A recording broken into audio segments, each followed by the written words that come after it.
I still remember exactly what I was doing when they walked through that door. I was sitting at my desk on the fourth floor of a building that my name was on, literally on, in brushed steel lettering above the entrance, reviewing a partnership proposal that could have taken us into 3 new markets before the end of the fiscal year. My assistant had brought me a coffee.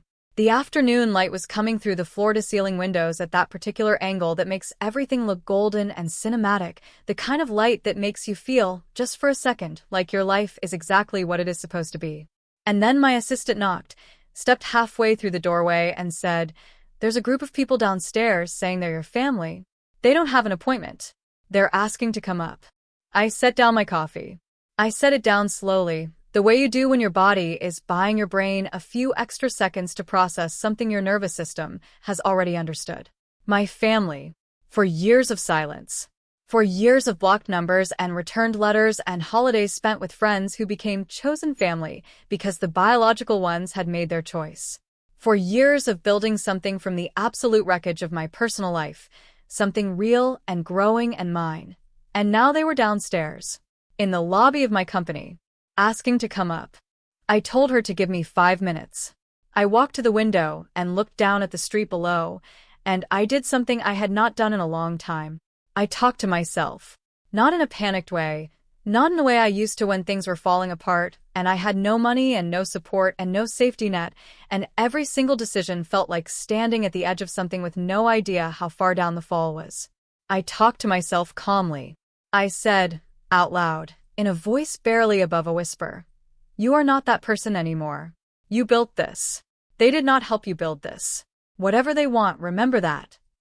And then I took a breath, walked back to my desk, and told my assistant to send them up. There were 4 of them. My mother, my father, my older brother, Marcus, and my uncle Derek, who had always fancied himself the family's unofficial financial advisor despite the fact that his own finances were a rotating disaster of bad investments and borrowed money. They came in wearing their good clothes, the kind of outfits people put on when they want to signal that they deserve to be taken seriously. My mother had on the pearl earrings she saved for church and important occasions. My father had shined his shoes. Marcus had his hair freshly cut. Uncle Derek had a folder under his arm. An actual folder. Like he had prepared documents. Like this was a meeting he had scheduled months ago instead of an ambush in the lobby of a company he had never set foot in before that afternoon. My mother moved to hug me. I stepped back, not dramatically, just enough. She registered it and recovered quickly because she is a woman who has been masking hurt and pretending composure her entire adult life, and I say that without cruelty because I used to be the same way. Old habit. Hard to break. "We just want to talk," she said. I sat behind my desk. I did not offer them chairs at first. I let the silence do its work. Then I gestured to the seats across from me and waited. My father looked around the office with an expression I could not fully read, somewhere between pride and shame and something else, something that looked almost like calculation. Marcus would not meet my eyes. Uncle Derek opened his folder. And that was the moment I knew. Before a single word had been said about money or business or rights or shares or any of it, I knew. They had not come to apologize. They had not come to reconcile. They had not come because they missed me or because they had spent 4 years regretting what they did, or because someone in that family had finally grown enough to admit what happened was wrong. They had come because my company had made the news, because someone had written about our last funding round, because the number had been printed in a business publication, and one of them had seen it and done the math. They had come because they wanted a piece of something they had zero part in building. To understand what happened in that office, you need to understand what happened 4 years before it. And to understand that, you need to understand who I was inside that family, and what that family was. I grew up in a household where love was transactional, though nobody would have ever used that word. On the surface, we looked fine. We looked better than fine. We were church-going, community-visible, holiday-celebrating, Facebook-presenting fine. My parents had been married for over 30 years. We owned our home. Nobody was openly cruel. Nobody hit anyone. Nobody screamed terrible things across dinner tables. We were not that kind of dysfunctional. We were the quieter kind, which in some ways is harder to name and harder to leave because there is no single dramatic moment you can point to and say, That right there is why I needed to go. What we were was a family where your value was tied entirely to how well you performed the role that had been assigned to you. My role as the youngest, as the one who had shown early academic promise and had been told my entire childhood that I was going to do something with my life, was to be successful in a way that reflected well on all of them. Not successful in a way that was mine. Successful in the way they had collectively imagined. My father wanted me in law or medicine. My mother wanted me nearby, geographically, always within reach. Marcus, who had taken over the family's small hardware business, wanted me to eventually come in and modernize things, though he never said this directly. He said it through years of offhand comments and half-jokes that were not jokes at all. When I was 26, I told them I was leaving. Not the city, not the family, just the path they had paved for me. I had been working at a mid-sized logistics firm for 3 years, quietly building a skill set and an idea.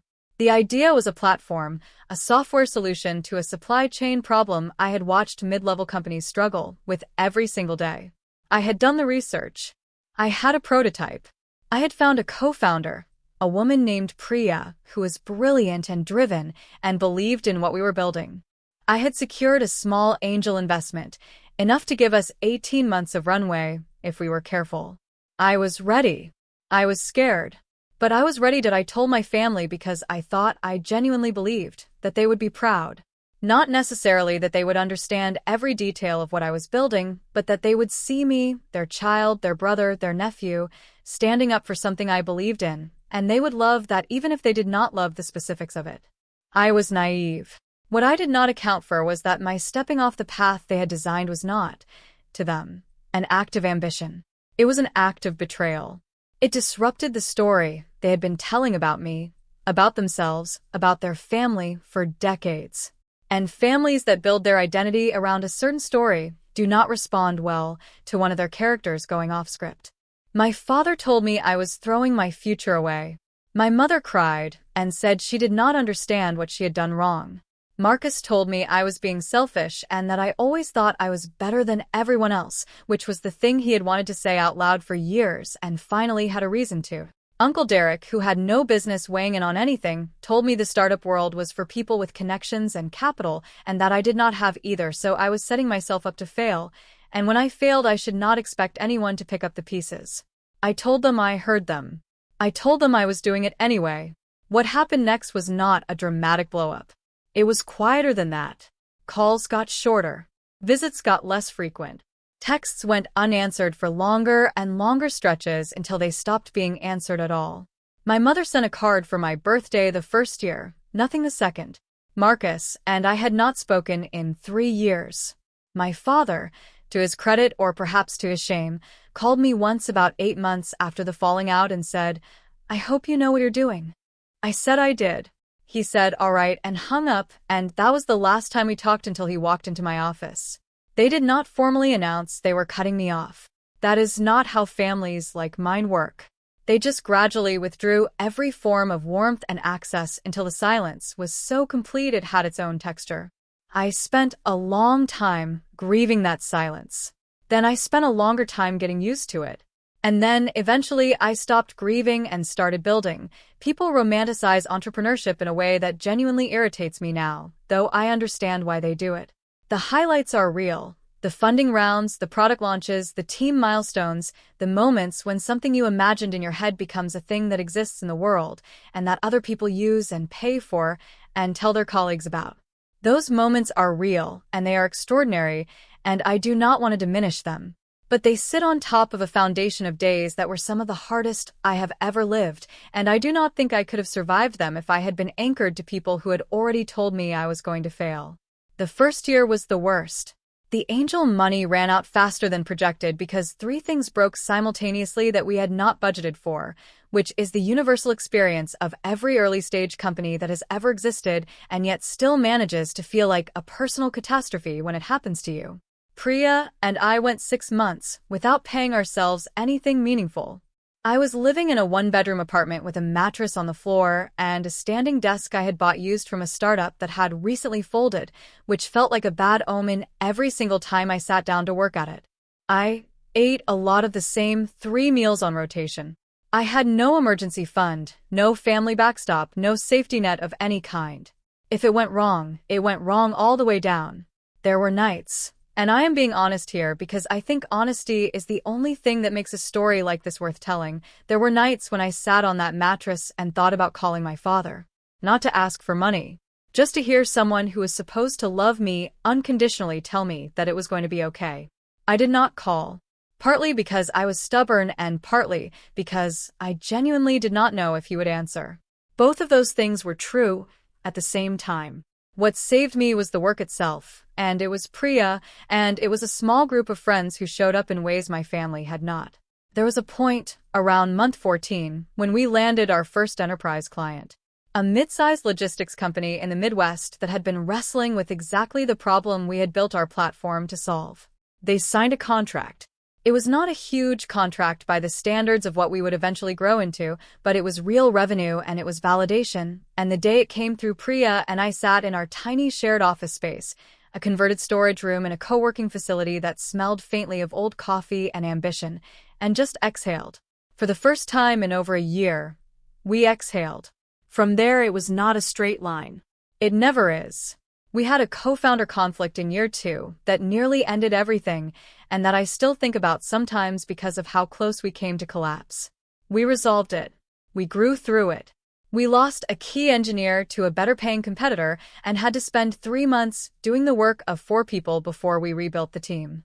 We had a sales quarter that was so bad I started quietly researching what the off-ramp looked like if we had to wind it down.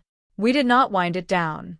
We pivoted slightly, sharpened the product, and went into year 3 with a renewed clarity about who our customer was and what our platform did better than anything else on the market.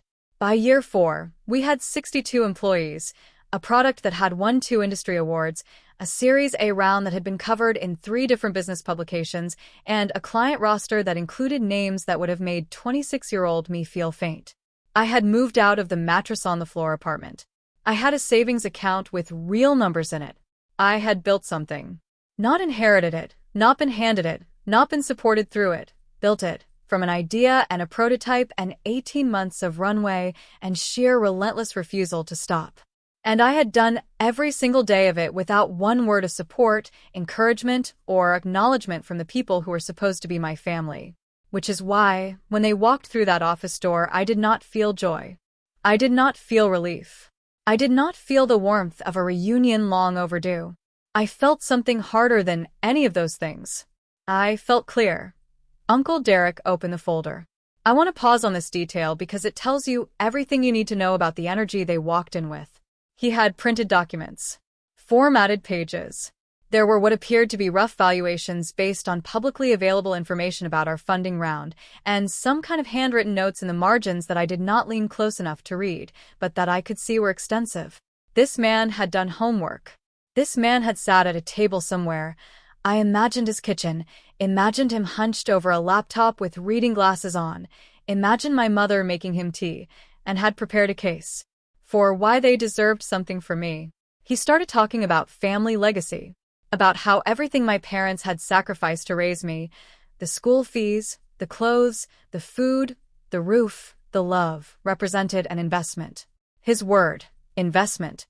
He said that when a family invests in a child and that child goes on to build something of value, there is a moral and arguably a legal argument. He said arguably legal. I want you to hear that the family is entitled to recognition of their contribution. He said he had done some reading. He mentioned something about unjust enrichment.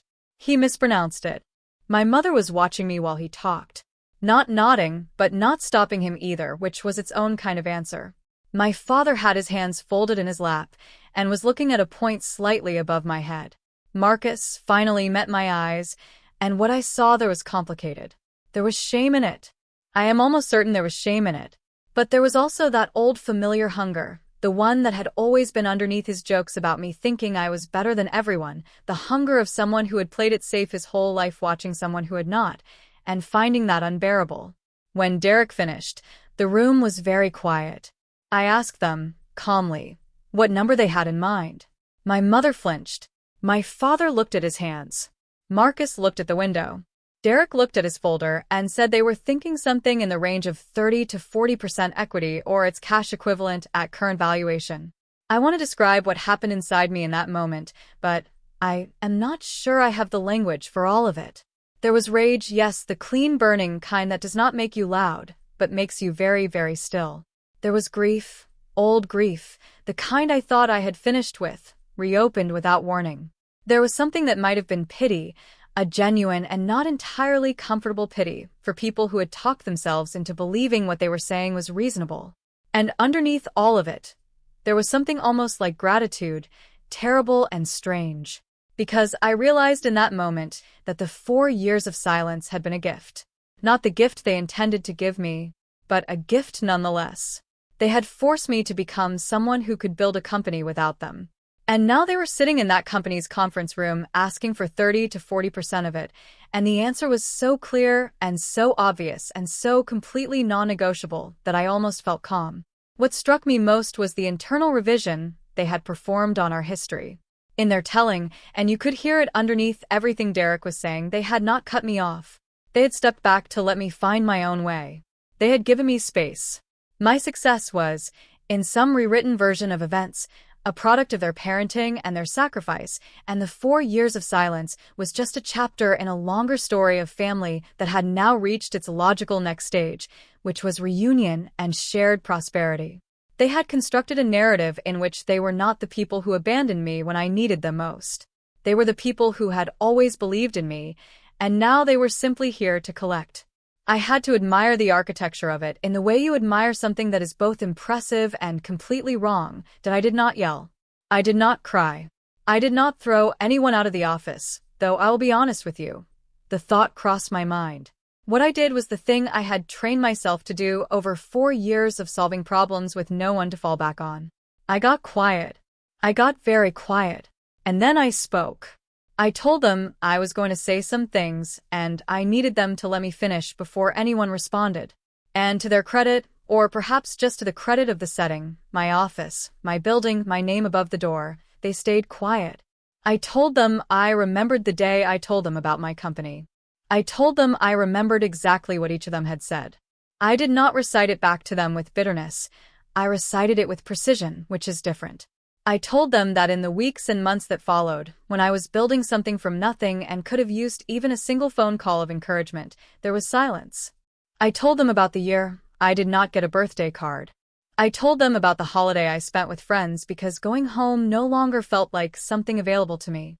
I told them about the funding round they had read about in a publication, the one that apparently prompted this visit, and I told them that on the day that round closed I had gone out to dinner alone to celebrate, and I had ordered a good bottle of wine, and I had toasted myself because there was nobody else there to do it.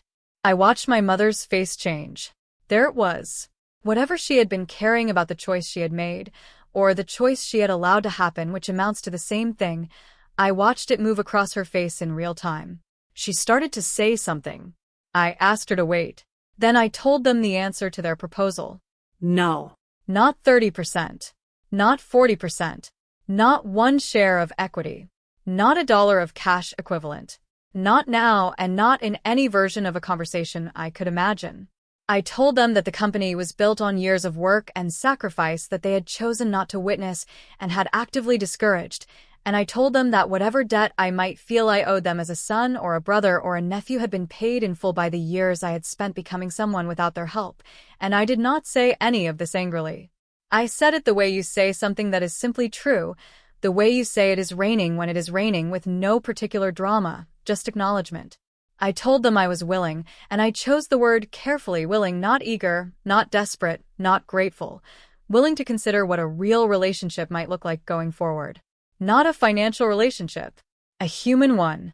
If they were interested in knowing who I had become and in being honest about what had happened between us, and in doing the work that a real reconciliation actually requires, I was open to that conversation.